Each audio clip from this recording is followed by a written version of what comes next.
Welcome back to my YouTube channel. I am your friend Subham Singh from my International Innovative School. So in this video we will learn about Gautam Buddha. So this is our fifth story. So let's begin to the video. हमारे जीवन में कई बार ऐसा होता है कि हम जी तोड़ मेहनत करते हैं परंतु हम उस कार्य को सफल नहीं कर पाते।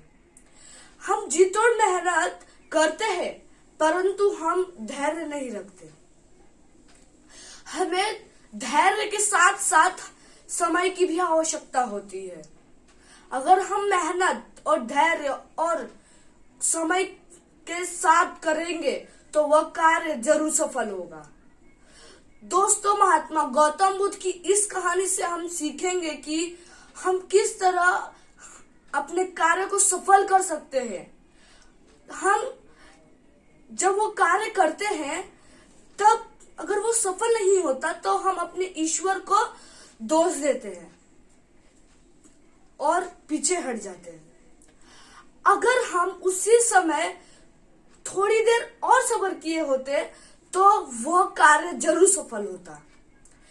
एक बार महात्मा गौतम बुद्ध शांति का प्रसार करने के लिए एक गांव से दूसरे गांव जा रहे थे। तभी गर्मी का मौसम था और महात्मा गौतम बुद्ध को प्यास लगती है तो वह उनके शिष्य से कहते हैं कि जाओ, जाकर गांव के किसी भी तालाब से पानी लेकर आओ। मैं बहुत थक गया हूँ, शरीर में एक बूंद भी नहीं गई पानी की। तब वह शिष्य जाता है तो एक तालाब के पास जब पहुंचता है तो वो देखता है कि वहां पर किसान अपनी गाय भैंसों को नहला रहा होता है और जो महिलाएं होती है वो कपड़ा धो रही होती है। और जब वह शिष्य पानी को देखता है तो वो इतना गंदा होता है कि जब वह शिष्य सोचता है उसको पीने के बारे में तो उसे घिन आने लगती है। तब वह मन ही मन सोचता है कि मैं अपने गुरु को यह गंदा पानी तो नहीं पिला सकता। कुछ देर सोच विचार करने के बाद वह शिष्य फैसला करता है कि मैं वापस लौट जाता।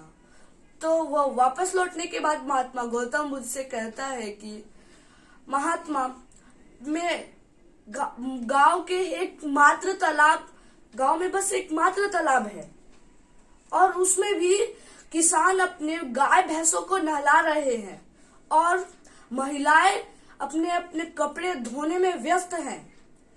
कुल मिलाकर उस तालाब का पानी एकदम गंदा है, जो कि पीने लायक तो बिल्कुल नहीं है। तब महात्मा गौतम बुद्ध कहते हैं कि जरूर हमसे कोई ना कोई गलती हो रही है, क्योंकि यह विधाता का विधान है कि हम जो कार्य को जी तोड़ मेहनत के साथ करते हैं वह जरूर सफल होता है। तब महात्मा गौतम बुद्ध कहते हैं, उस शिष्य को आदेश देते हैं कुछ देर आराम करने के लिए। तब कुछ देर आराम करने के बाद सभी लोग उस तालाब के पास जाते हैं पानी पीने के लिए। तो जब इस बार वह पानी पीने को जाते हैं तो जब वो शिष्य अब की बार देखता है तालाब की ओर तब आश्चर्यचकित हो जाता है कि जब मैं पहली बार यहाँ पर आया था तब तो ये पानी बहुत गंदा था, अब ये अचानक कैसे साफ हो गया। तब वो महात्मा गौतम बुद्ध को कहता है कि महाराज, मेरा यकीन कीजिए कि मैं जब पहली बार यहाँ पर आया था तब यह तो बहुत गंदा था, अब पता नहीं कि ये कैसे अचानक से साफ हो गया। तब महात्मा गौतम बुद्ध अपने शिष्य को समझाते हुए कहते हैं कि तुम्हारे वापस आने एवं हमारे थोड़ी देर आराम करने तक के समय में जितना समय व्यतीत हुआ उतने समय में इस तालाब की मिट्टी नीचे बैठ गई और जो साफ पानी था वो ऊपर झलक आया। और महात्मा गौतम बुद्ध उस शिष्य को समझाते हुए कहते हैं कि अगर तुम थोड़ा सा धैर्य रखोगे और उस कार्य को करोगे तो वह जरूर सफल होगा और तुम्हें जी तोड़ मेहनत करनी भी होगी। और जब लोगों से वह कार्य नहीं होता पर वो जी तोड़ मेहनत करते हैं, परंतु धैर्य और समय की आवश्यकता होती है। तो अगर वो कार्य नहीं होगा तो वो अपने विधाता को नहीं तो फिर अपने किस्मत को ही दोष देते हैं। बल्कि दोष किस्मत का नहीं, बल्कि वह इंसान का ही होता है जो धैर्य नहीं रखता और वो समय के मुताबिक नहीं करता।